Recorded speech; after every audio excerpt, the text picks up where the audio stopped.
తొలి తెలుగు చారిత్రక నవల కవి సమ్రాట్ బ్రహ్మశ్రీ నోరి నరసింహశాస్త్రి గారు రచించిన నారాయణ భట్టు నవల 13వ భాగం 3/8/24 34వ అధ్యాయం. అనాదిగా భారతఖండానికి బంగారు పండు అనే భూమి అని బంగారం పండే భూమి అనే ప్రతీతి కల మానవుల తృష్ణకు ఆశకు అంతులేదు. భరతఖండ నివాసులకు కూడా ఈ ధన తృష్ణ కలదు. ఇంతకంటే కూడా ఎక్కువ బంగారు సులభంగా దొరుకుతుందనే ప్రతీత గల ఇతర భూములకు భరతఖండవాసులు యాత్రలు సాగించి అలాంటి భూములు ప్రధానంగా తూర్పు సముద్రంలో ఎన్నో ఉన్నాయి. అవి ఎక్కువ భాగాలు కొన్ని ద్వీపకల్ప. అందులో ప్రధానం సుమిత్రా ద్వీపం, యవద్వీపం, జావా అంటాం, సువర్ణ ద్వీపం, మధుర ద్వీపం, బలి ద్వీపం, బాలి, లంబక ద్వీపం, శుంభద్వీపం, తాంబల ద్వీపం, మలేషియా అంటే మలయా ద్వీపకల్పం. వాటినన్నిటినీ పేర్కొనడం సాధ్యం కాదు. కేవలం అవి అసంఖ్యాక వేలకు వేరు. అలాంటి వాటికి ప్రత్యేక పేర్లు ఉన్న అన్నిటికీ సామాన్య నామం సువర్ణ భూమి, సువర్ణ ద్వీపం అని. ఇవన్నీ మనలోవే. భరతఖండంలో తూర్పు సముద్ర తీరంలో ముఖ్యమైన రేవు పట్టణాలు 3. ఉత్తర గంగా నదీ ద్వారం దగ్గర తామ్ర లిప్తి, వేంగి తీరం కృష్ణానది ముఖద్వారంలో మోటుపల్లి, దక్షిణాన కావేరీ నది ఒడ్డున నాగపట్నంలో నాగదేవాలయం ఉంది, మేము చూసొచ్చు. ఇవి ప్రధాన. ఇవి కాక మరి అనేకాలు. సువర్ణ ద్వీప యాత్ర చేసే నావలు సూటిగా సముద్రంలోనికి ప్రయాణం చేసి నక్కవరం, దాన్ని నికోబార్ అంటారట, ఆ దీవులు చేస్తారు. అక్కడి నుంచి సుమిత్రా ద్వీపంలో ఇంద్రగిరి నదీ ముఖ ద్వారంగాను, మలయా ద్వీపకల్పం దక్షిణ చివర సింహపురంలో చేరుకోండి. అక్కడ నుండి ఆ నావలలోనని కానీ ఇతర నావలపై కానీ అనుకున్న ప్రదేశానికి చేస్తారు. రాజరాజ నరేంద్రుడి మామగారు గంగైకొండ చోళ రాజేంద్రదేవుడు నక్కవరం ద్వీపాలను, మలయా ద్వీపాలను ద్రావిడ వాంగ్మయాలలో కడారం అనే పేరు గల కటాహాన్ని, అంటే కటకమేమో, అందరి విద్యాధర తోరణం జయించి పొన్నై, మలయారన్ పర్వత దుర్గం, మాయిరుడింగ అనే సముద్ర జలదుర్గం, అలాగ అనేక ప్రదేశాలు జయించ కటాహాధిపతి అయిన కటకంఠమ పద విజయోత్తుంగవర్మ ఎదిరింపగా అతన్ని జయించి బంధితుడిని చేసి, ఇలా అక్కడక్కడ అనేక భూభాగాలు జయించి అంతటికి శ్రీ విషయమును అనే పేరు పెట్టి చోళరాజ్యంలో ఒక మండలంగా చేశారు. ఇలా దీవులను జయించిన మొదటి భారత చక్రవర్తి గంగైకొండ చోళుడు కాడు. అప్పటికి 1000 ఏళ్ల క్రితమే భూజ్యర రాజకుమారుడు గుజరాత్కు చెందిన ఒకడు యవద్వీపాలు జయించారు. అప్పటి నుంచి అక్కడ రాజపుత్రుడి పేర శకం ప్రారంభం. అలాగే ఆ ప్రదేశాలన్నీ భరతఖండంలో నుండి తెగి దూరంగా ఉన్న ఖండాల్లాగా విసిరివేయబడ్డాయి. ఈ దీవులకు ముందు వర్తకులు వ్యాపారం కోసం వెళ్ళేవాడు. నెమ్మదిగా బౌద్ధ శ్రమణులు, జైన శ్రావకులు వాళ్ళని అనుసరించి సాగారు. వర్తకం, దాని వెంట ఒక మతం తర్వాత ఇంకొక మతం, వలసలు ప్రారంభం. ఇలా వలసలు ఒక్కొక్కసారి శాంతంగా జరిగేవి, కానీ తరచుగా అవి ఆ ద్వీపవాసులకు ఇష్టం లేకపోవటం చేత వలసలే దండయాత్రలుగా కూడా. ఒక్కొక్కసారి జయం వీళ్ళది, ఇంకొకసారి వాళ్ళది.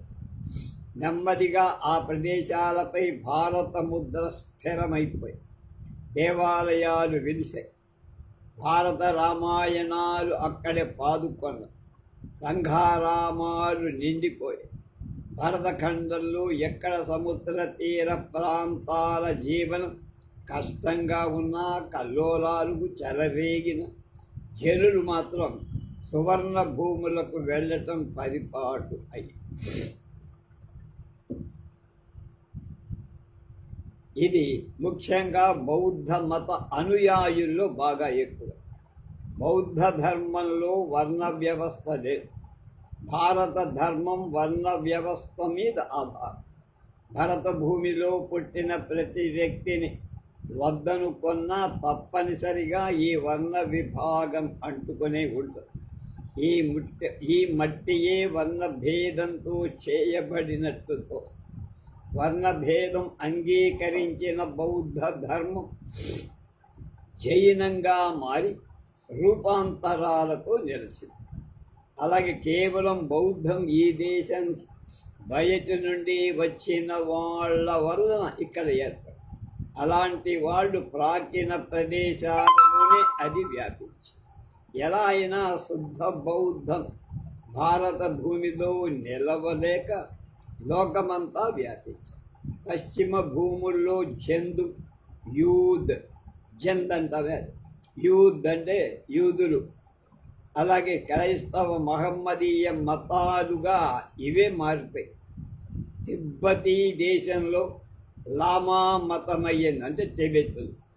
చీనా, నిపాన్, బ్రహ్మదేశం, సువర్ణ భూములు, సింహళం ఇలాంటి ప్రదేశాల్లో స్థానిక మతాలతో కలిసి హీనయాన మహాయానాలు అయ్యింది, విడిపోయింది బౌద్ధం. అంటే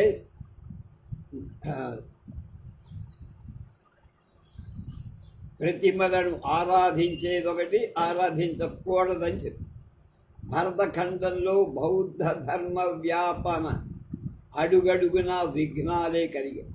కానీ భరతఖండంలో దీర్ఘకాలం ఉన్నందున వైదిక ధర్మం, సాంఖ్య, యోగం ఇలాంటి వాటిలో సాహచర్యం వల్ల బౌద్ధ ధర్మానికి కొత్త శక్తి ఏర్పడింది. అందుచేత ఇతర భూములలో దానికి నల్లేరు మీద బండి నడకల వ్యాపించడానికి తేలికైంది. అది ఏ భూమిలో ప్రవేశిస్తే ఆ భూమిలోని జనుల విశ్వాసాదులు గ్రహిస్తూ వాళ్ళ ధర్మంగా మారు రూపుపడి సువర్ణ భూములకు బౌద్ధ వీరులు ఖడ్గాలు, వర్తకులు, సరుకులు తీసుకొని సుమిత్ర, అదే సువర్ణ భూమి పోతుండగా బౌద్ధలు, శ్రమణులు మైత్రి, శ్రీధ్వజాలు తీసుకొని వారి వెంట అనుగమిస్తూ ఉండే. ఇలా బౌద్ధం రూపాంతరాలు పొందుతున్న చాలా కాలం వరకు ఉత్తర దేశాలను, తూర్పు దేశాలను మాత్రమే భరతఖండంలోని మూల బౌద్ధంతో సంబంధం తీరిపోల. శాక్య గౌతముడు మొదట బోధి దీక్ష దీపంకర బుద్ధుడి వద్ద గ్రహించి 4 అసంఖ్యేయ కల్పాలు, 1,00,000 కల్పాలుగా గడిచేయప్పటి అందులో 24 బుద్ధులు వచ్చారు. ఇంతకాలం జన్మలెత్తుతూ ఇందర బుద్ధుల యొద్ద దీక్ష తీసుకుంటూనే ఉన్న జాతక కథలో చివరకు కాశ్యప బుద్ధుడి యొద్ద దీక్ష తీసుకొని ఈ కలియుగాదిగా 2478వ సంవత్సరం హిమాలయ భూముల శుద్ధోధరుడి పుత్రుడి వైశాఖ పూర్ణిమ నాడు జనించి, వైశాఖ పూర్ణిమ బుద్ధ పూర్ణిమగా దారాపుత్రులను వది బుద్ధత్వాన్ని పొంది వైశాఖ పూర్ణమి నాడే మళ్ళీ ఆయన నిర్వాణం పొంది. ఈ గౌతమ బుద్ధుడు మగధ రాజ్యంలో పర్యటన చేసి మత ప్రవర్తకుడై బుద్ధుని పాద నిక్షేపం చేత భరత భూమి పవిత్రం. అతని అస్థిశేషాలు అశోక చక్రవర్తి ఖండమంతటా వెదజల్లి ఈ భూమిని మహాచైత్యంగా మార్చేశాడు సంఘారాం. అలాంటి విశ్వాసాలు బౌద్ధులకు కలవు. లోకంలోని బౌద్ధ నామధారులకెల్లా భారత భూమి యూదులకు పాలస్తీనా లాగా, క్రైస్తవులకు జెరూసలం లాగా, మహమ్మదీయులకు బర్బర దేశం లాగా పుణ్యభూమి అయ్యింది. అందులో ముఖ్యంగా గౌతముడు అవతరించిన వేలువన, సంబోధి పొందిన బుద్ధగయ, ప్రథమ ధర్మ ప్రవర్తన చేసిన కాశీ దగ్గర ఉండే సారనాథ్, మహాపరినిర్వాణం పొందిన కుశీనగరం వాళ్ళ పవిత్రాతి పవిత్ర దేశాలయ్యే ప్రవిదేశాలు. అవి వారికి తీర్థయాత్రాస్థలం. అవి భారత భూమిపైకి ఎన్నేని దండయాత్రల అంతఃకలాలు కల్లోలాలు కూడా కారణం కూడా అవి వాటి వల్లనే. సువర్ణ ద్వీప యాత్ర అనాదిగా సాగుతున్న పెద్ద ఎత్తున వేంగి మండలం నుండి ఎప్పటికీ 80 ఏళ్ల నుండే సాగింది. రాజ నరేంద్రుడి పెద్ద తండ్రి శక్తివర్మ ఇప్పటికీ రాజ్యానికి వచ్చి 53 అయ్యాయి. అంతకు పూర్వం 27 రాజమరాజకముగా ఉండే రాజ్యం అరాజకంగా. రాజరాజ నరేంద్రుడ పితామహుడైన తాత దానార్ణవులను దూరపు జ్ఞాతి అయిన బాతపరాజు హత్య చేసి రాజ్యం ఆక్రమించుకొని దానార్ణవులను దూరపు జ్ఞాతి బాధపరాజు హత్య చేసి రాజ్యాన్ని ఆక్రమించి కొనటానికి ప్రయత్నించాడు. కానీ సామంత దండనాథులను ప్రజలు బాధపరాజు పాలన అంగీకరింపకలేదు. బలవంతులు బలహీనులను హింసించటం ప్రారంభం. భూ వసతులు లేక కేవలం శిల్పం, నేత, అద్దకం, వైద్యం, కంచరం అంటే ఇత్తడి బిందులు, మొత్తం అది కూలి, ఇలాంటి వృత్తులపై జీవించే వాళ్ళ జీవనం చాలా కష్టం. అప్పుడు వాడు విశేషంగా బౌద్ధ అభిమానం. సంఘారామాలు సువర్ణ భూములకు అలాంటి వారు వలసపోవటానికి ఎన్నో వసతులు కల్పించి, అందుచేత సంఘారామాలు కొంత ధనవంతం అయ్యాయి. నావల గల వర్తకులు అంటే పడవలున్న వర్తకులు లక్షాధికారులు, కోటీశ్వరులు. అలా 27 ఏళ్ళు వేంగి రాజ్యం నుండి వలసలు నిరాఘాటంగా సాగి మళ్ళా వేంగి రాజ్యంలో చోళ ప్రభువుల సహాయంతో రాజ్య స్థైర్యం ఏర్పడిన తర్వాత వలసలు తగ్గింది. అయినా వలస పోయి సువర్ణ భూములలో ధనవంతులై పూర్వ బంధువులను దర్శించటానికి, పుణ్యక్షేత్రాలు చూడటానికి, వ్యాపారం చేయటానికి కొందరు మధ్య వేగి దేశానికి వస్తూ పోతూ. అలాంటి వారు సువర్ణ భూములలోని సౌఖ్యం అతిశయోక్తులతో వర్ణించి చెబుతుంటే విన్న వాళ్ళకి అక్కడికి వెళ్ళాలనే వ్యామోహం బాగా ఉంది. అక్కడికి వెళ్ళిన వాళ్ళకి తమకు సజాతీయులు మరికొందరు రావడం తమ ధైర్యానికి బలమైనందువల్ల అలాంటి వాడి ఉత్సాహాన్ని ఎక్కువ చేస్తూ వర్తకులు నావలలో తెచ్చే అమూల్యమైన వస్తువుల వల్ల వాళ్ళు స్వలాభార్థం చేసే ఉద్బోధ వల్ల మరింత ఉత్కంఠ, ఎగ్జైట్మెంట్ పెరుగుతాయి. అలా మధ్య వలసలు సాగుతూనే ఉన్నాయి. అన్ని వలసలకు సంఘారామాలు సహాయకారులుగా ఉన్నాయి. అది అందరికీ తెలిసిన విషయం. ఈ వలసలు ఒక్కొక్క సమయంలో వేంగి ప్రభువులకు సమ్మతాలే ఇష్టమే. కానీ కొన్ని ప్రదేశాలు నిర్జనం అవుతున్నా అంటే జనం లేకుండా పోవటం వల్ల తరచుగా వాళ్ళకి ఇష్టం లేకుండా అంటే జనం ఖాళీ చేసి వెళ్ళిపోతున్నారు ఊళ్ళకు కూడా. అయినా వాళ్ళని అరికట్టకుండటానికి వారి ఆచారం అయ్యేది. వాళ్ళు పోతున్నారు, వాళ్ళ మతం వాళ్ళు మనకి బౌద్ధ సంఘారామాలకు ప్రజాసామాన్యంలో పలుకుబడి సంపాదించుకోవటానికి వలసలు ఏర్పాటు చేయటం ఒక ఆధారం అయిపోయింది. ఈ మధ్య ఎన్నడూ లేనంత ఎక్కువగా వలస ఈ సంవత్సరం వైశాఖ శుద్ధ పూర్ణిమ సారంగధర మెట్ట సంఘారామం నుండి బయలుదేరతాయని వేంగి మండలమంతా మారు మోగిపోయింది. ముందే ఉప్పందిన్నది. అది నిజ చైత్ర శుద్ధంలో ప్రారంభించిన సంత మూలంగా, క్రీడా వినోదాల మూలంగా మొదట్లో మనం చెప్పుకో మరింత వ్యాపించి నాగరాజులు సువర్ణ భూములలోని సంపత్తుల జీవన సౌఖ్యం కథారూపంగా గానం చేస్తూ జీవనం జరగని పేదలు, అశాంతి గల యువకులు, విశేషంగా డబ్బు సంపాదించాలని తృష్ణ ఆతురత కలిగిన వాళ్ళు వ్యవహారాలు సర్దుకొని త్వరగా కావాల్సిన డబ్బు అవి దశకం ఏర్పాటు చేసుకొని బయలుదేరటం ప్రారంభించారు. చీనా నుండి వచ్చిన మహాత్ముడు వారి ప్రయాణానికి ముందు మహోపదేశం చేసి ఆశీర్వదిస్తాడనే వార్త కూడా బాగా వ్యాపించింది. వలస వెళ్ళదలచిన జనం చైత్రమాసం నుండే రాజమహేంద్రవరానికి గుంపులుగా రావటం ప్రారంభం. ఇందరు జనం ఒక్కసారిగా ఒక చోట కూడుకుంటే వాళ్లకు ఎన్నో సౌకర్యాలు కట్టుదిట్టాలు చేయాల్సి వచ్చింది. పౌర ఆరోగ్యం కూడా భంగం లేకుండా చేయటం మొదటి. అలాంటి నియమాలను ఆగంతకులు తెలుసుకొని వాటిని పాలించేటట్లుగా చేయటం రెండవ. అలా వలసపోయేవాళ్ళు ఎలాంటి కార్యాలు ఆచరించటానికి వెనుదీయని సాహసులు. అందుకు సమూహాలుగా చేరిన వాళ్ళు చేసే దొండగాలు అడ్డు ఆపు లేకుండా ఇన్ని పనులు నిర్వహించటానికి సమర్థులైన రాజభటులు ఎందరైనా అవసరం.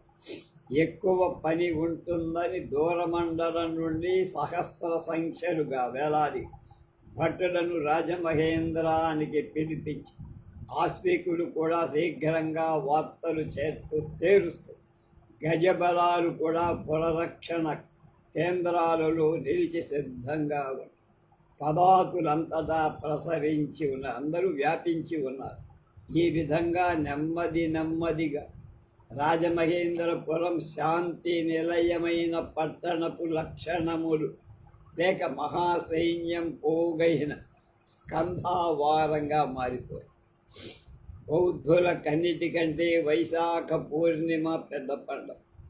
ఆనాడు ప్రతి బౌద్ధ సంఘారామంలో చైత్యంలో క్షేత్రంలో పెద్ద ఉత్సవాలు. ఆ తిరునాళ్లకు మూగే ప్రజలు ప్రభలు కట్టుకొని పోయే ఆచారం కూడా. చిన్న మొక్కుబడులున్నవాడు వీపు ప్రభలు కట్టుకొని వెళ్తారు. ధనికులు బళ్ళపై ప్రభలు తీసుకొని వెళ్తారు కట్టుకొని. అలా పశుజాడ్యాలు వస్తే వాటికి రోగాలు. బౌద్ధ దేవతలకు మొక్కుకోవటం కూడా నయమైతే ఆ పశువులతో శకటాలు కట్టి అందుపైన ప్రభ దేవతలకు ప్రదక్షిణం చేయిస్తారు. పడవలు నావలు నడిపేవాళ్ళు తరచుగా బౌద్ధ అభిమానం. వాళ్ళు యాత్రికులను తీసుకుపోతూ నావలపై వీలు కొద్దీ ప్రభలు పెట్టుకునేవారు. ఇలా అనేక విధాలైన ప్రభలు ఉన్న అవి ప్రభాస్వరూపాన్ని నిర్వర్ణించేవి కావు. ప్రభ ఒక లాంఛనం మాత్రమే. మామూలు ఒక్కొక్క సమితికి ఒక్కొక్క ప్రభవం, ఒక్కొక్క శ్రేణి ఒక్కొక్క ప్రభవం, ఒక్కొక్క గ్రామానికి కానీ మండలానికి కానీ ప్రత్యేక లాంఛనం సింబల్. దానితో ఒక్కొక్క శ్రేణి లాంఛనం కలిసిపోతుంది మేళము. ఏ వృత్తికి సంబంధించిన ప్రధాన సాధనాలు ఆ వృత్తి చేత జీవించే వాళ్ళకి పూజ్య దైవతవ. పడవ నడుపువాడు రోజు పడవకు నమస్కరించి పడవ నడపడం మొదలుపెట్టాడు. కులాలుడు చక్రాలకు పూజిస్తారు. అంటే ఎవరు కుమ్మరి. మగ్గం సాలీనికి పవిత్రం, మగ్గానికి పూజిస్తాడు సాలీని.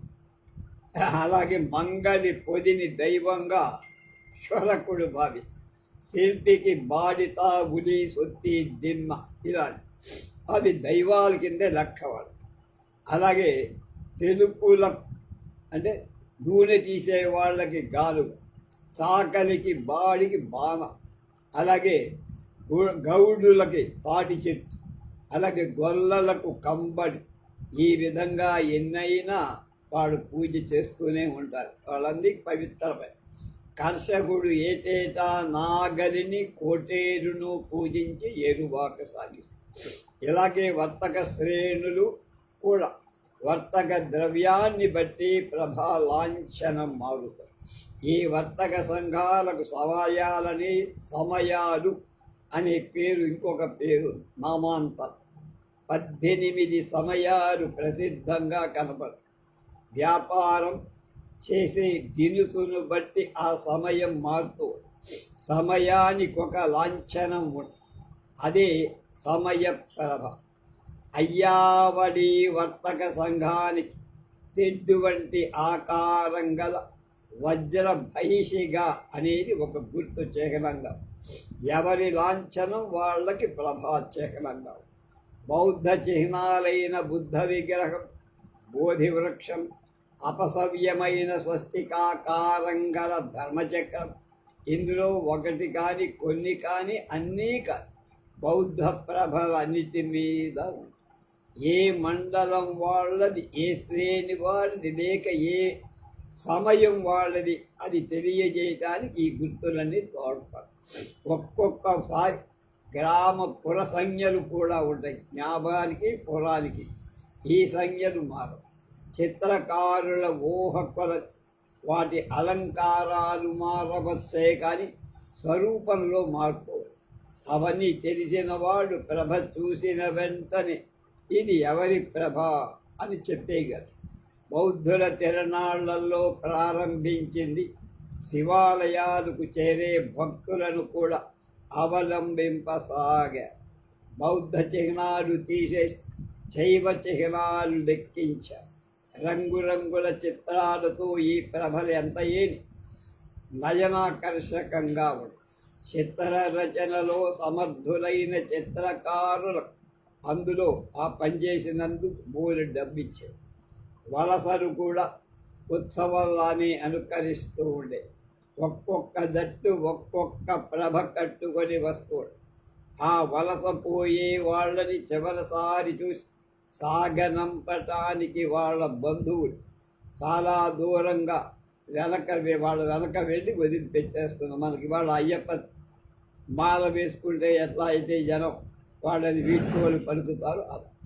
ఈ వలసలు వీరోత్సవాల్లాగా మారు. ప్రభలు దారి వెంట పట్టణాలలో పల్లెలలో ఊరేగు. అవి ప్రధాన స్థలాలలో ఆగు. కొందరు వీరావేశంతో వీరాంగం వేస్తారు. సమర్థులైన వాళ్ళు ఖడ్గాలు వాటితో అది కొట్టుకోవటం చేస్తారు. ఈనాడు అమరావతి నుండి వేంగి పట్టణం మీద రాజమహేంద్రపురానికి వలస జనం వచ్చారు. వారి వెంట ఒక పెద్ద ప్రభ కూడా. అది పొరవీధుల్లో ఊరేగుతూ దానిపై ప్రత్యేక లాంఛనం ఏమిటి? వ్యాఘ్రం. ఖడ్గాలు చెప్పువారు సమర్థులు అనేకులు. ఒకడొక చోట చెప్పిన మరొకడు ఇంకొక చోట కథ చెప్తున్నాడు. అందులో ఒకడు ఇలా ప్రారంభించాడు. అతను ఖడ్గం చేతబట్టి ఆవేశంతో చెప్పుతుంటే డోళ్ళు మోగుతూ ఉండే. మధ్య శరభ శబ్దాలు నిన్ను ముడుతూ ఉండే.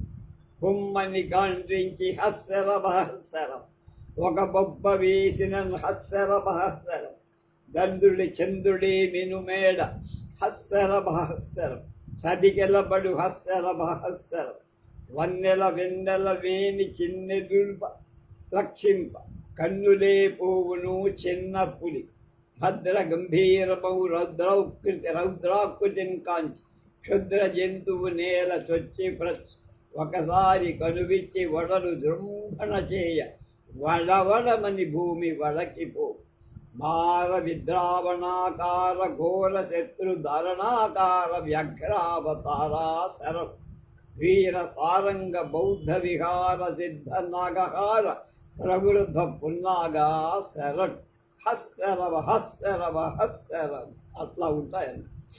35వ అధ్యాయం. సోమిదేవికి పొద్దు పోవటం లేదు. ఎవరైనా నారాయణ భట్టు భార్య తరచుకున్న కొద్దీ దిగులు పెరిగి చాలా కాలంగా ఉపాసించిన దుర్గాదేవి హృదయంలో దృఢ నివాసం చేసుకొని దుర్గాదేవిని వదిలిపెట్ల మనసు. దుర్గా సప్తశతిలో అనేక మంత్రాలు ఆమెకు కంఠస్థ. మనసులో నిరంతరం ఆమెకు ఆ మంత్ర అవలోడనమే మనశ్శాంతినిస్తుంది.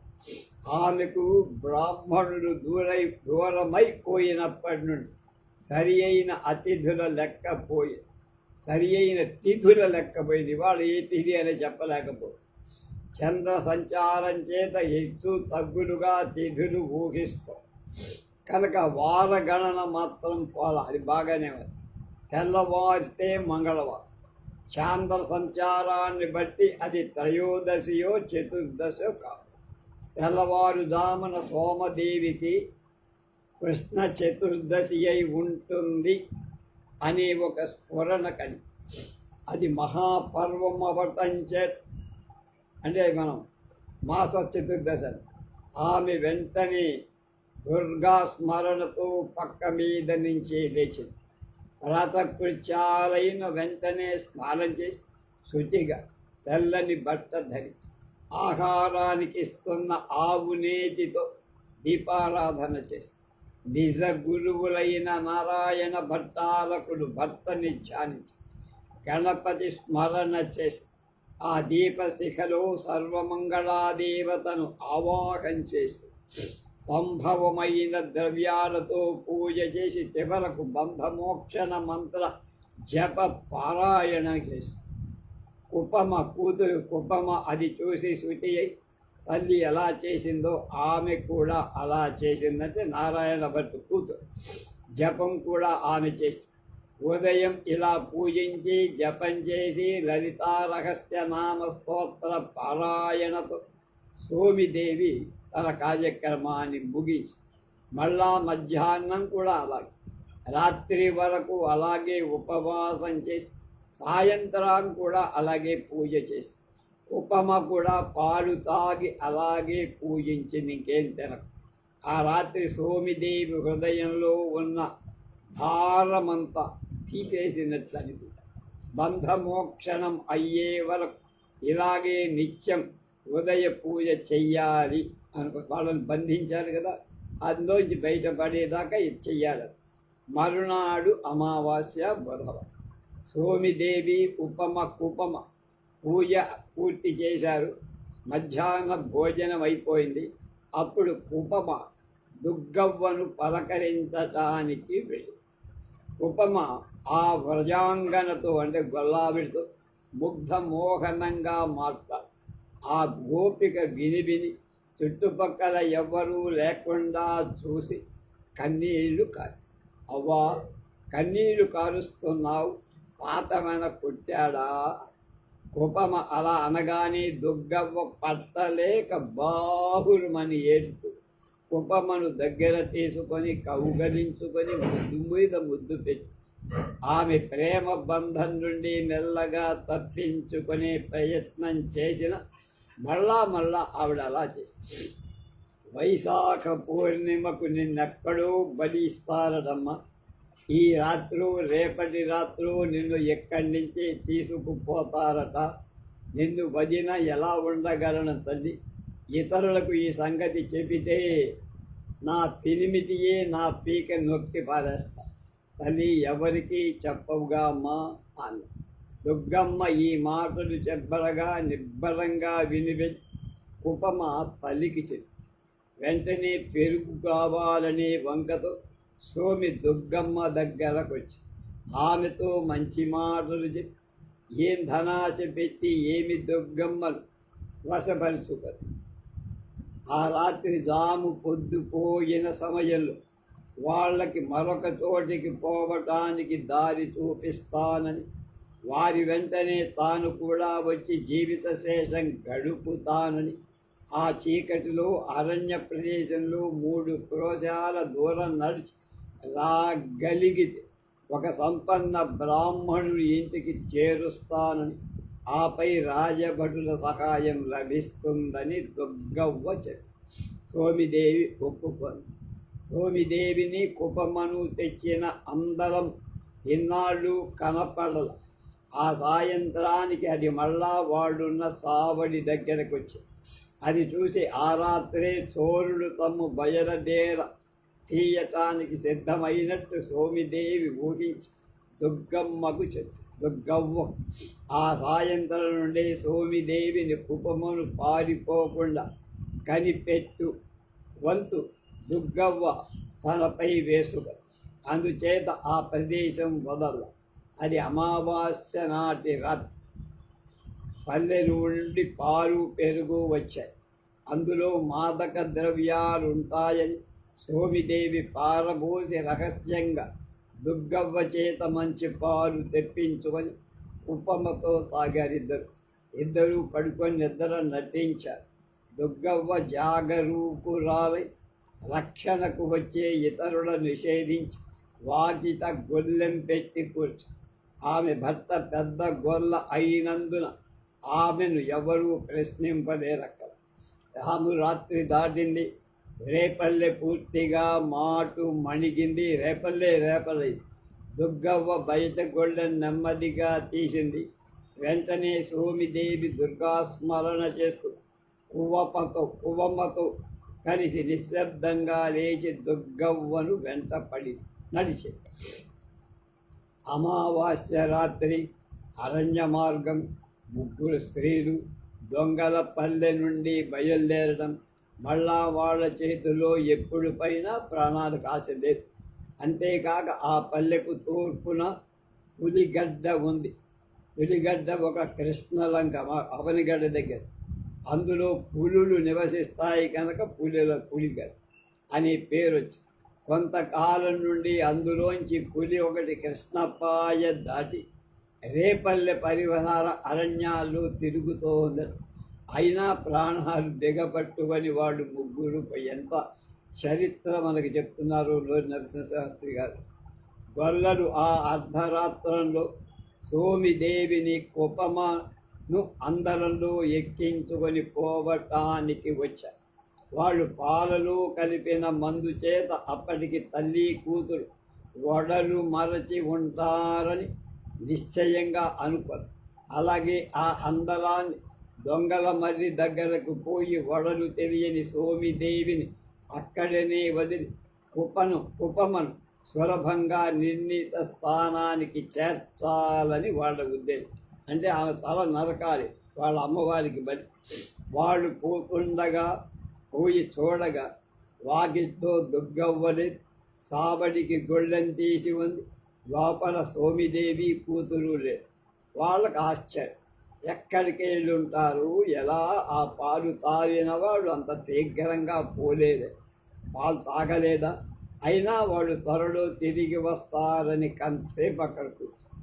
ఎంతసేపటికి రాకపోగా రేపల్లంతా వింటు ఎక్కడా అప్పుడు చుట్టుపక్కల పరిసర అరణ్యమంతా వెదికారు. ఏం జాడ కనం. ఆ రాత్రి ఒక జాము పొద్దుపోయిన తర్వాత రేపల్లెకు దక్షిణ భాగంలో మొకము బొబ్బ వేసిందని కొందరు చెప్పారు. మెకం అంటే పులి. అది బొబ్బ అరిచింది అని. అప్పుడే ఆ వైపు నుండి భయపడిన వారి కేకలు కూడా స్పష్టంగా విన్నామని ఇంకొందరు. అవి స్త్రీ కంఠాల్లాగా ఉన్నాయని ఒక గొల్లమ్మాయి. అప్పుడు వారు దివిటీలు వేసుకొని బరిసెలు ఈటలు ధరించి పులి బొబ్బ వేసిన దిక్కుగా పులిగడ్డకి వెతకడానికి వెతకగా ఒక చోట పులి ఆహారం ఎగరవేసుకుపోయిన గుర్తుడు మాంసం నెత్తురు సమీపంగా కని ఆ పులి అడుగుల నెత్తురు జాడలను బట్టి కృష్ణా తీరం వైపుకు వెళ్ళినట్ట ఆ ముగ్గురు మాత్రం కనుపెంపరు. వాళ్ళ కళేబరాలైనా కనిపించరు. ఎన్ని పుళ్ళు వచ్చాయో అని అనుకుంటారు పిచ్చి వీళ్ళు. ఆ ముగ్గురు మత్తు రాకముందు అవతలకు పోగా పులి నోట పడి ఉంటారని రేతలందరూ ఏకగ్రీవంగా నిశ్చయించి దుగ్గవ్వ పెరిమితే ఆ గంగిరెద్దులవ అతడు పొందిన దుఃఖానికి మేరేలే. ఎక్కడి వారమో వచ్చి ఇక్కడ చేరాం. ఒక కుమార్తె మరణించాడు. ఇప్పుడు భార్య కూడా పులి నోట పడిపోయింది. చేతులారా భార్య దేహాన్ని మట్టి చేయటానికి కూడా దొరకలేదని బాగా ఏడుస్తుంది. పట్టుబట్టలు పెట్టి ఆదరించిన తల్లిని కూతుర్ని హరించిన తనకెట్టు శుభం కలుగుతుంది. కులంలో తనకు పెద్దరికం ఇంకా ఎందుకు అనుకున్నాడు వాడు. అతనితో పాటు రేపల్లలో అందరూ ఏడ్చారు. కొందరు గోపికలు మాత్రం సూచనగా అతడు తలపెట్టిన దుర్మార్గం వాళ్ళకి తెలుసు. వాడు మాత్రం బ్రహ్మహత్య తలపెట్టితే వీటికి నీకు మేలెలా జరుగుతుందిరా, ఇందువల్ల మనకందరకు ఏదో మూడుతుంది అని భయపెట్టారు. చీనా దేశం నుండి వచ్చానని సారంగధర సంఘారామంలో విడిసి ఒకానొక మహాపండితుడు వాదనకి రమ్మని పత్రాలు పండితులకు పట్టణమంతా ప్రచురించాడని చెప్పుకున్నా. ఆ పండితుడి పేరు టయులి. అతడు బుద్ధ ధర్మంలో నిధి అని ప్రసిద్ధి పొందినవాడు. అతడు భారతదేశానికి వచ్చి అప్పటి 300 సంవత్సరాలు అయ్యిందట. అతడు పూర్వం అతనికి ఎన్నేళ్ళుండనో ఎవరికీ తెలియదు. అంటే 300 ఏళ్ల క్రితం వచ్చాడు కనుక వాడి వయస్సు అంతా ఇంకా ఎక్కువైంది. అలాంటి ప్రశ్నలు ఆ మహానుభావుడిని వాడు చెప్పింది నమ్మటమే తప్ప ఎవరు అడగదు. ఎవరైనా ఒకరు సాహసించి అడిగినా ఒక చిరునవ్వు మాత్రమే సమాధానం. కనుక భరతఖండానికి వచ్చినప్పటి నుండి ఎన్నో భారత భాషలు అభ్యసించి సమస్త శాస్త్రాలు నేర్చి భారతదేశంలోని పండితులని మించిపోయాడనే ప్రతీతి కలి అతడు భరత పండితులతో 300 సంవత్సరాల నుండి చేస్తున్న వాదంలో జయించని జయపత్రాలే అతడు ప్రధానంగా ఉంచుకునే గ్రంథాలు. అందులో ఎవరు ఎప్పుడు కని విని ఎరుగని అనేక భరత పండితు ప్రభువులను వాళ్ళ పేర్లు స్వహస్తలిఖితంగా రాసిన పత్రాలు ఉన్నాయి. ఇవన్నీ వాడే కల్పించుతాడు. సంస్కృతం అతడు ధారాళంగా మాట్లాడతాడు. ఉచ్చారణ కొంచెం కొత్తగా చైనీస్గా ఉంటుంది, కానీ త్వరలో అలవాటు పడితే అర్థమైంది. అలాంటి మహాత్ముడితో అధర్వణాచార్యుడు ఒక్కడే వాదించడానికి అంగీకరించి ప్రతిపత్రిక జవాబు పంపారు. అధర్మడు జయ సిద్ధాంతాలను సూక్ష్మతరమైన స్వాధ్యాధ్యయనాన్ని చక్కగా అవగతం చేస్తుంది. అలాగే బౌద్ధుల ప్రధానవాదమైన క్షణికవాదాన్ని దాని లోపాలను సంపూర్ణంగా గ్రహించి పూర్వులు చేసిన పూర్వపక్షాలే కాదు సొంత బుద్ధితో మరికొన్ని ఊహిస్తూ అనవసరంగా సిద్ధం చేసుకొని అవసరానికి అన్నీ సిద్ధం చేసుకో. చదువంతా నిరంతరం అతడి జిహ్వాగ్రం మీద వశ్యమై ఉన్నందు మళ్ళా అతడు స్వకోశాలు పుస్తకాలు తిరగేయాల్సిన అవసరమే లేదు. ఎవరైనా ఏదైనా ఎక్కడైనా అడిగితే చూపటానికి కోశంలో పెట్టుకున్న గుర్తులు మాత్రం ఒక్కసారి సరిచేసుకోండి. కానీ చీనా పండితుడు కేవల పండితుడే కాక గొప్ప మంత్రసిద్ధి. అతని ఎదుట వాదించటానికి సమకట్టిన వాళ్ళను తన మంత్ర మహిమ చేత ముందు ముగ్ధులను చేసి వశీకరణం అంటారు. అసందర్భ ప్రలాపాలు పేలేటట్టుగా చేస్తాడని, అందుచేత అతన్ని జయించడం సులభ సాధ్యమని పట్టణమంతా ప్రతీతి ప్రబలిపోయి అవసరమైతే వాక్స్తంభనం చేయకూడదు, నోటి నుండి మాటలు రాకుండా కూడా చెయ్యగలడు అని మహాపండితులను లేకపోతే ఇంతమందిని ఎలా జయించుంటారు? ఏం చెయ్యాలి? రాజమహేంద్రం వచ్చిన వారంలోనే అధర్వణాచార్యుల పేరు ఆ ప్రతిపత్రిక చేత పొలమంతటా మోగిపోయి రాజసేవ చేసే వారిలో కరణాలు ఎక్కువ భాగం జైనానికి అభిమానంగా ఉంటారు. పెద్ద ఉద్యోగులు కూడా జైనులే. చాలామంది వైశ్యులు కూడా జైనం ఆశ్రయించారు. పట్టణంలో పలుకుబడి గల వారిలో జైనులు ఎక్కువ. అందుచేత అధర్వణుడికి ఇంతింత అనరాని గౌరవం ఒక్కసారిగా పీపంటలే అట్లా పెరిగిపోయి బౌద్ధాభిమానులు ఎక్కువ భాగం కాయ కష్టం చేతనే జీవిస్తారు. నిరక్షరుడు, అక్షరం ముక్క రాదు. జైనులు అలా కాదు, బాగా చదువుకున్న అక్షరాలు.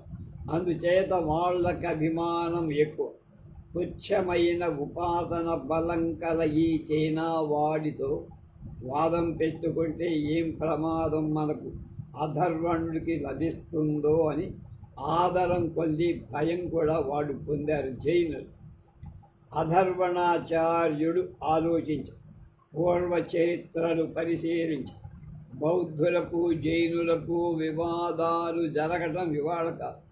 బౌద్ధులు ఎప్పుడూ తమ ఉపాసన చేత జైన పండితులను బాధ పెడుతూ ఉన్నారు. పూర్వం కళింగ దేశపు సంఘశ్రీ అనే బౌద్ధ పండితుడు జైన ఆలయంలో రథోత్సవం ఆపించాడు. సంఘశ్రీని జైన పండితులందరూ వాదంలో ఎదుర్కొని ఓడిపోయారు. అంతలో భక్తాకలంకుడకు అక్కడి వచ్చాడు. అతడు 6 నెలలు ఆ సంఘశ్రీతో నిరంతరం వాదించి కూడా గెలవలేకపోయాడు. అప్పుడు అతడు చక్రేశ్వరీ దేవిని ధ్యానించి పంచ నమస్కార మంత్రం చెప్పి వెంటనే ఆమె సంఘశ్రీ రహస్యమేమిటో చెప్పింది. మనస్సులో తెరలో కలశలో తారాదేవిని సంఘశ్రీ ఆవాహనం చేసి ఉంటాడు. తారాదేవి ఎన్నాళ్ళు వాదం చేసింది, చెప్పింది మళ్ళా చెప్పమంటే తారాదేవి మళ్ళీ మాట్లాడదు అనే రహస్యం తెలిగినవాడు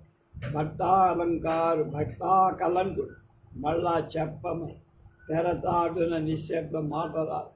వెంటనే భక్తాకలంకుడు ఆ తెర చించి తారాదేవిని ప్రతిష్ఠించిన కలశాన్ని తన్ని పారేసి సంఘశ్రీని పరాభవించి ఇలా పంచ నమస్కార ముద్ర ఎన్నలేని పర్యాయాలు జైనులకు రక్షగా ఉండే జయం చేయబడి ధర్మిణో ఎత్ర వర్తంతే జ్ఞాతశ్రీ జిన సద్గిర నిత్యం పరోపకారాయ వంతంతు తే పరమార్థగత. ఇలాగా పంచ నమస్కార మంత్రం అధర్వణాచార్యుడు జపించడం ప్రారంభం. నమో అరిహణం, తాణం నమో సిద్ధానం, నమో అయర్యాణం, నమో ఉపాధ్యాయానం ఇలా నిరంతరం ధ్యానిస్తున్నాం. మళ్ళా నా కాదు నమో హరిహం, తాణం, నమో సిద్ధానం, నమో అయర్యాణం, నమో ఉపాధ్యాయానం ఇలా నిరంతరం ఆ శ్లోకాన్ని పఠి ఈ జైన బౌద్ధ పండితవాదానికి వాదస్థలం నిర్ధారం చేయటానికి ముందు కొంతకాలం పడి చీనా పండితుడు వాదసభ సారంగధర సంఘారామంలో భిక్షువుల సమక్షంలో జరగాలని కోరాడు. అందుపై అధర్వణుడు సకృత్యుగంగా వాదం ఎప్పుడూ తటస్థ ప్రదేశంలో జరగాలి.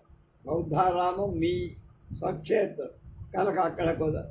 అది విని రాయబారాలు జరిపేవాడు అధర్వడి మాటే న్యాయసమ్మతంగా ఉన్నాయని ఒత్తాసుపడి ఆ పైన చీనా పండితుడు అంగీకరింపక తప్పదు. అప్పుడు మధ్యస్థ నిర్ణయం చిక్కులో పడి మిత్రులైన బౌద్ధ శ్రమణకులకు తప్ప ధర్మ నిర్ణయం చేయటానికి ఇతరులకు అధికారం లేదని చీనా పండితుడు. అప్పుడు అధర్వుడు బౌద్ధ శ్రమణుల ముఖం చూడగానే తమ శాస్త్ర ప్రకారం దోషం కలుగుతుంది కనుక సచేల స్నానం చెయ్యాలని, అలాంటి వాడు సభామధ్యమానికి ఎంత మాత్రం అనర్హులని, విజయవాడ నుండి కానీ ఉండవల్లి నుండి కానీ అవసరమైతే శ్రావణ బెల్గోళ ఎక్కడ కర్ణాటకలో, అక్కడి నుండి కానీ దిగంబర శ్రావుకులను కానీ శ్వేతాంబర జైనుల్ని కానీ పిలిపించాలని వాళ్ళు తప్ప మరెవరు మధ్యవర్తిగా రిఫరీలుగా ఉండటానికి వీల్లేదని నిష్కర్షగా అది తేలటానికి చాలా ప్రయాసకరం. ఉభయులు పట్టుదలలు తోడగా ఉభయులు వాదం చెయ్యక తప్పించుకోవటానికి ప్రయత్నిస్తున్నారని రాయబారం జరిపే వాళ్ళకి సందేహాలు కలిగి వాళ్ళకది చెప్పేశారు. ఆ పైన వాళ్ళిద్దరూ గట్టిగా అది కానే కాదని వాదానికి సిద్ధమని వాళ్లకు తోచిన వాళ్ళను మధ్యస్థులుగా పెట్టచ్చని చెప్పారు.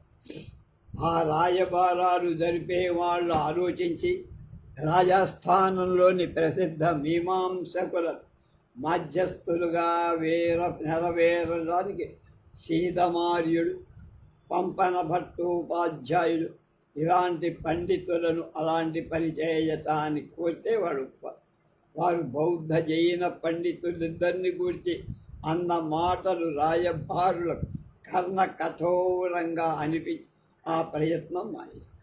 అప్పుడు సభాస్థానంలో కూడిన అశేష జనమే మధ్యవర్తిగా ఉండాలి అని నిర్ణయం చేశారు. దానికి పండితులిద్దరూ ఎన్నో చిక్కులు పెట్టి చివరికి పొలంలో తమ తమ బలాలు చూసుకోవాలని అని ప్రజల మాటే మా మాట. ఆ పైన ప్రమాణ నిర్ణయంలో వివాదం ఏర్పడి బౌద్ధ గ్రంథాలే ప్రమాణాలు అని చైనావాడు పట్టుబడి జైన గ్రంథాలు తప్ప ఇతర గ్రంథాలు చూడకూడరానివని అలివి ప్రమాణాలు కావని అధర్వణుడు నిష్కర్షగా చెప్పారు. జైనులు నిగ్రంథులమని తామే చెప్పుకుంటారు కదా, వాళ్ళకి ప్రమాణ్యం ఏమిటి అని చైనా పండితుడు వాళ్ళకి మాకు ప్రమాణ గ్రంథం లేదంటారుగా, వాళ్ళకి గ్రంథం కావాలంటావేమి నువ్వు అని ఈయన ఎదిరించారు. అప్పుడు ఉత్తర ప్రత్యుత్తారు ఈ విషయంలో తెగల. రాయబారాలు జరిపేవాడు ఎంత ప్రయత్నం చేసింది ఈ విషయంలో ఎవరూ తమ పట్టుదల వదలరు. జైనుల గ్రంథాల పేరెత్తితే చైనా పండితుడు చెవి మూసుకొని మన జీఎల్ గారు ఎలాగైతే శివశబ్దం వింటే చెవులు మూసుకుంటారో అలా మూసుకొని జైనులను వాళ్ళ గ్రంథాలను తిట్టేస్తారు. బౌద్ధ గ్రంథాల పేరెత్తితే అధర్వుడు వాటిని నీచమైన అసహ్య వస్తువులుగా పోల్చి అవి చోరులకు ద్రోహులకే సరిపోతుందని బూతులు తెచ్చారు. ఈ సందర్భంలో ఉభయులు ఇలా నిఘంటు సర్వస్వంలో పాండిత్యాన్ని పాటవాణి. అలాంటితో జైన బౌద్ధ మతాల వాదన ఎలా సాగుతుంది? అధర్వణుడు చెప్పినట్టు తన వాదానికి జైన గ్రంథాలే ప్రమాణాలైతే బౌద్ధ మతంతో వాదం ఏంటి? బౌద్ధుడితో వాదం చేస్తారా జైన గ్రంథాన్ని పట్టుకొని? చైనా పండితుడు చెప్పినట్టు బౌద్ధ గ్రంథాలే ప్రమాణాలైతే జైనంతో కానీ ఇతర మతంతో కానీ వాదాహ్వానమేది వాళ్ళకెందుకు పంపారు? సమస్త జనులకు సామాన్యమైన ఒక ప్రమాణంతో వాడు ఉభయులు వాదించడం అనేది న్యాయం. కానీ ఇందుకు ఉభయులు ఒప్పుకోవట్లేదుగా. అధర్వణుడు ఒకనాడు అనుష్ఠాన దీక్షలో ఉండి బయటికి రాదు. ఆ అవకాశం తీసుకొని చైనా పండిత పక్షప అధర్వణుడు వాదం చేయలేక భయపడి పారిపోయి వరమంతటా కరపతి పారిపోయాడని ఆ పట్టణమంతా ప్యాంఫ్లెట్ పంచివేసి అలాంటి చిత్రాలు కూడా చిత్రించి వీధుల్లో గోడల మీద ప్రకటించి ఆ మర్నాడే అధర్వణుడు పురంలో బహిరంగ సభలు చేసి తాను నిర్భయంగా రాజవీధుల్లో తిరగటం, సింహగర్జనం చేస్తూ తిరుగుతున్న చైనా పండితుడే దొంగల సంఘారామం గోడల మధ్య దాగి ఉన్నాడని, దివాంధంలాగా అంటే గుడ్లగూబలాగా వెలుగు చూడకుండా భయపడుతున్నాడని ఉపన్యాసాలు వీధిలో చేసి బౌద్ధులు జైనులు తమ తమ సిద్ధాంతాలు వీధులలో వాడవాడలు సంతలలో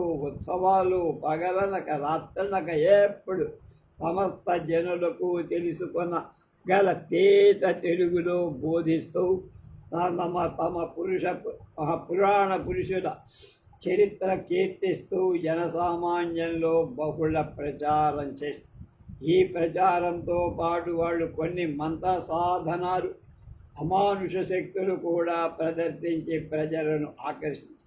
తేలు, పాము, కుక్క మొదలైన విష జంతువుల కాదు మంత్రశక్తి చేత చికిత్స చేస్తుంది. మరి బెడుకు, జడుకు, చలిది, సర్పి, దృష్ట, బాలచేష్టలు, దిశదగలు ఇలాంటి వాటికి కూడా మంత్ర ప్రయోగాలతో ఉపశాంతి కలిగిస్తున్నారు వాళ్ళు. ఆ మంత్రాలు కూడా తెలుగు మాట గురువుల పేర్లతో ఉంటాయి. మనుషులకే కాక ఆవులకు, మహిషాలకు, దున్నపోతులకు, మేకలకు, గొర్రెలకు, ఉంగిడి, పెద్ద గుండం ఇలాంటి జాడ్యాలకు కూడా మంత్ర ప్రయోగం చేస్తారు. కొంచెం సూక్ష్మ బుద్ధి కలవాళ్ళకి జైనుల్లో దిగంబర భిక్షువులు బట్టబయలు మంత్రమని తెలుగు మంత్రాన్ని ఉపదేశిస్తూ దాన్ని మహావాక్యంతో ఉపనిషత్ సూక్తులతో సమన్వయిస్తున్నారు. ఇలాంటి బోధలు, ఉపదేశాలు, శక్తి ప్రదర్శనాల వల్ల జనులు యథాధికారంగా కొందరు జైనులు, కొందరు బౌద్ధుల మీద అభిమానం పొందిన వాళ్ళ జనం. కానీ వారిలో బుద్ధి సూక్ష్మత కలవాలి.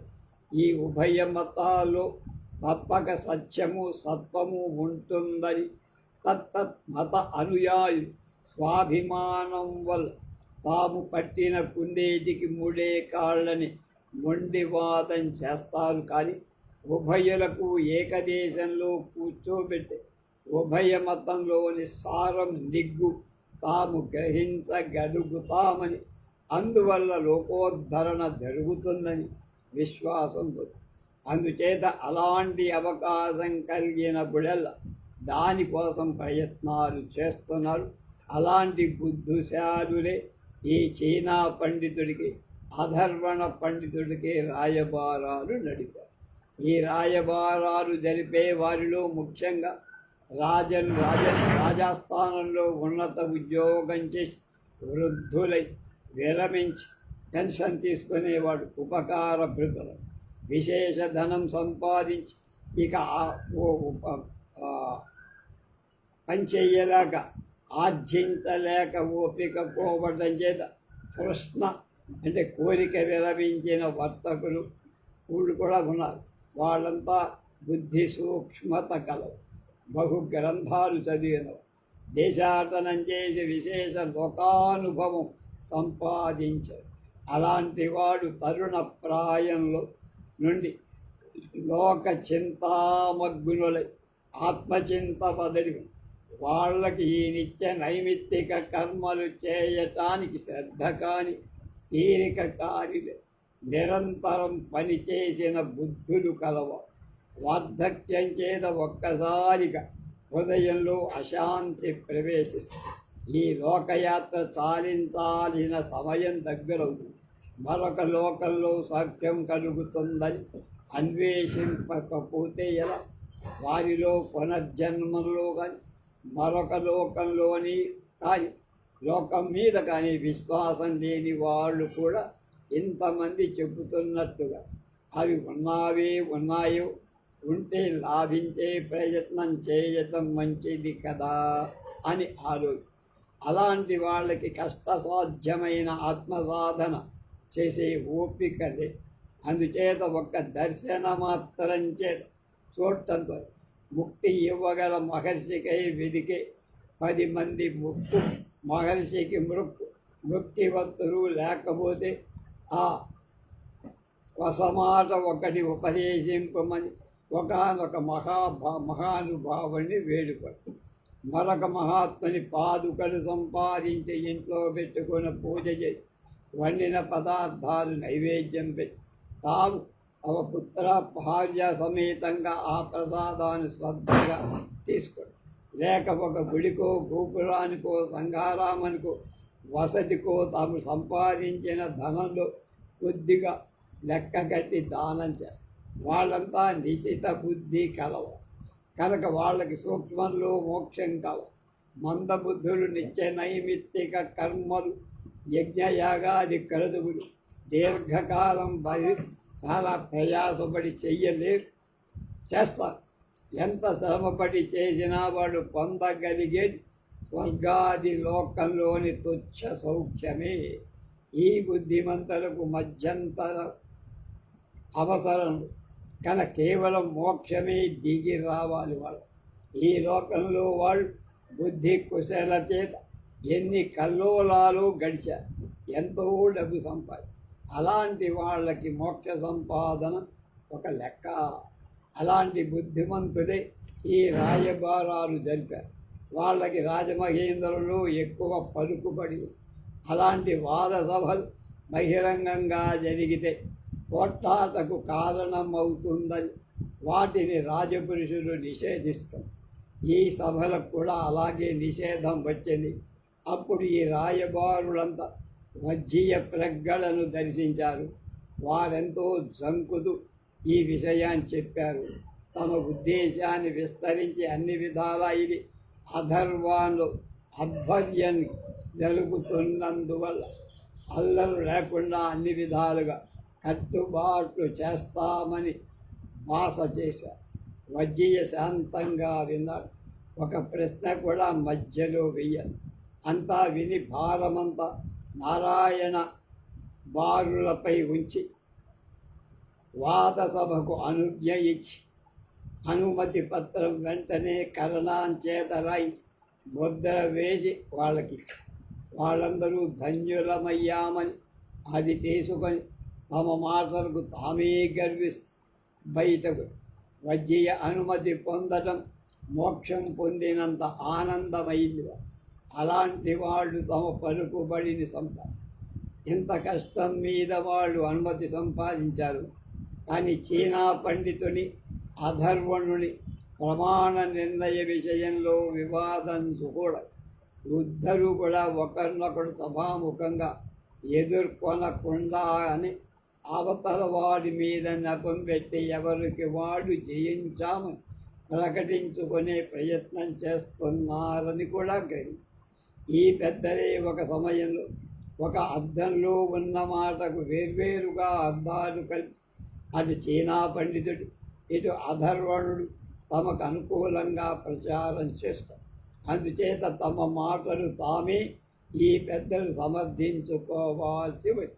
ఈ విధంగా బౌద్ధులు జైనులు వాళ్ళ రాయబారాలు జరుపుతూ పెద్దలు ప్రచురించే పత్రికలలో రాజమహేంద్రపుర వీధులు నిండిపోయి బౌద్ధులలో చిత్రకారులు ఎక్కువ కనుక అధర్వణాచార్యులు అపహసించడానికి చిత్రాలుగా రోజుకొక రంగుల్లో బొమ్మలు చిత్రాలు చెట్టేసి వీధుల్లో ప్రదర్శిస్తారు.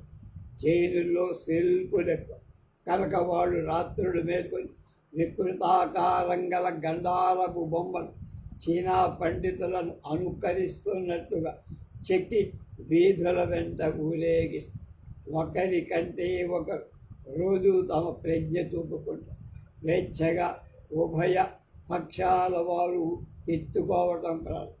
అందుకు ఉన్న భాష చాలా కొత్త భాష కూడా మాట్లాడుతుంది. ఉభయ పక్షాలను అహింసా ధర్మమాచరణలు ఎక్కడా వాళ్ళు వాళ్ళు అహింస అంటారు, వీళ్ళు అహింస, కానీ ఎవడూ పాటించరు.